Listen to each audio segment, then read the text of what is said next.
Hey, I'm Zanzi, and welcome to Farmers Inside Track, episode 176. I'm your host, Dawn Umdu. Now, after the recent COP27 climate talks, in this edition we chat to Michael Keller, Secretary General of the International Seed Federation, about the importance of developing and deploying the latest generation of seeds for tackling climate change and hunger.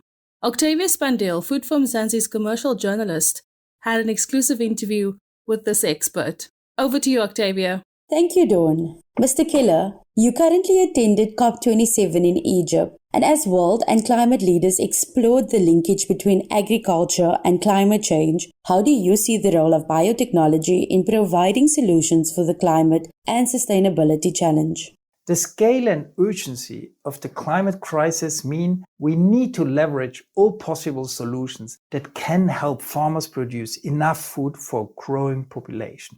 Science, technology, including genome editing and innovation, are essential in rising to the challenge with sufficient speed and scale.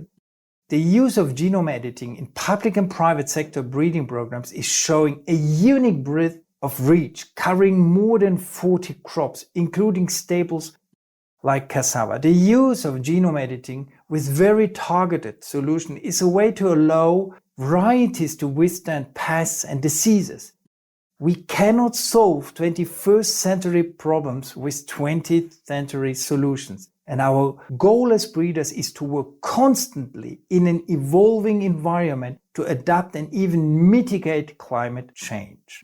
What are some of the biggest examples you've seen in Africa where biotechnology has aided the agricultural sector and also food security at large?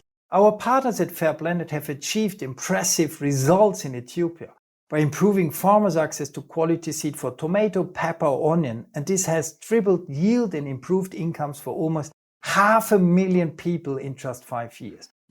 Another example is BT cowpea, which is resistant to the Maruca pod borer and is likely to transform production for Nigerian farmers after it was approved in 2019 by increasing yields by 20%.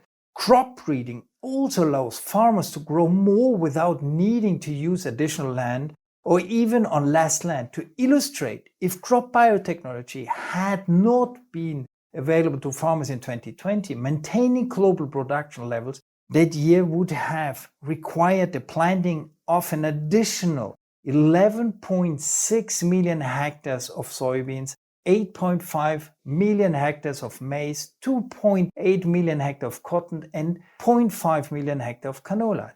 This is 23.4 million hectare total, is equivalent to the combined agricultural area of Philippines and Vietnam. Specific to Africa, there has been an acceleration of approval and adoption of biotech products in the last 5 years, which includes commercial approval in South Africa of insect-resistant cotton, soy, and maize. In recent months, we have noted renewed skepticism and even misinformed regarding the use of biotech. In recent months, we've noted renewed skepticism and even misinformation regarding the use of biotech crops in parts of Africa. What is the impact of this on food security on the continent? The scale and urgency of the climate crisis mean we need to leverage all possible solutions that can help farmers produce enough food for a growing population. Science, technology, including genome editing and innovation, are essential in rising to the challenge with sufficient speed and scale. The use of genome editing in public and private sector breeding programs is showing a unique breadth of reach, covering more than 40 crops, including cassava. The use of genome editing with very targeted solutions is a way to allow varieties to withstand pests and diseases. We cannot solve 21st century problems with 20th century solutions, and our goal as breeders is to work constantly in an evolving environment to adapt and even mitigate climate change. Countries like Kenya, through sheer necessity, are now opening up to genetically modified varieties of maize developed to ward off fall armyworm, while these varieties have been available across the Americas for decades. We must equip more farmers to be able to make full use of the best available tools. What are we seeing more? Progress among countries that put in place GMO and genome editing policies to allow cultivation. The story on genome editing is also moving positively. Countries are taking an innovation-friendly approach. Nigeria and Kenya are excluding certain genome-edited plant-breeding innovation products from GMO regulation. Similarly, Malawi has prepared a draft guidance for excluding gene-edited plant-breeding innovation products from GMO regulation. One of the specific topics that you will talk about is the access farmers have to quality seeds due to climate change. What does this look like if farmers do not understand the urgency of climate change on crop production? Farmers are most aware of the impact of climate change on crop production, as evidence indicates. But the challenge of access to improved seeds varies according to the context. Today, we need an inclusive approach where the different layers of seed supply are working sustainably, inclusively, and in an integrated manner to empower farmers through secure seed supply and seed choice.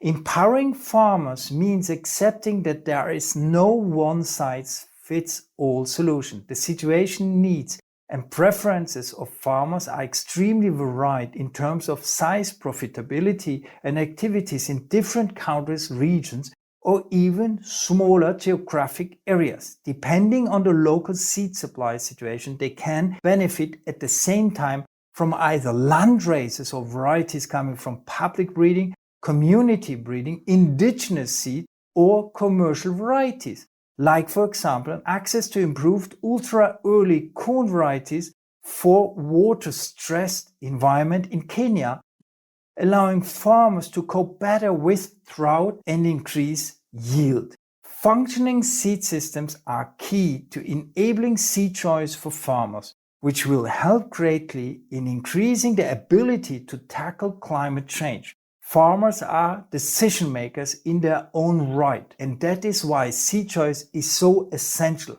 Regulatory alignment is also very important as it supports innovation capacities and enables both public and private sectors to collaborate in research and development on a global scale, facilitates seed movement, and reduces the risk of trade disruption. And finally, what is your advice to farmers who want to maximize the nutritional value of the crops they produce, which is threatened by climate change with each harvest?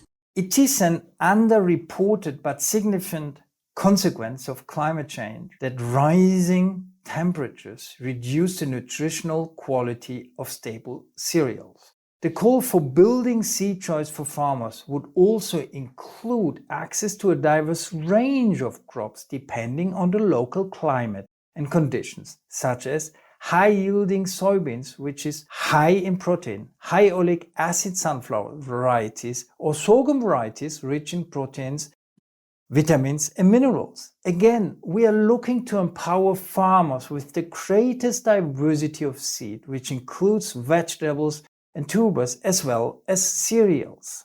Farmers also need access to the latest information about the impact of climate change in their region to understand how this might change the quality of their produce. Investing in improved crops such as those biofortified with additional nutrients can ensure farmers continue to play their part in delivering healthy and nutritious diets despite more frequent climate extremes. Thanks, Octavia.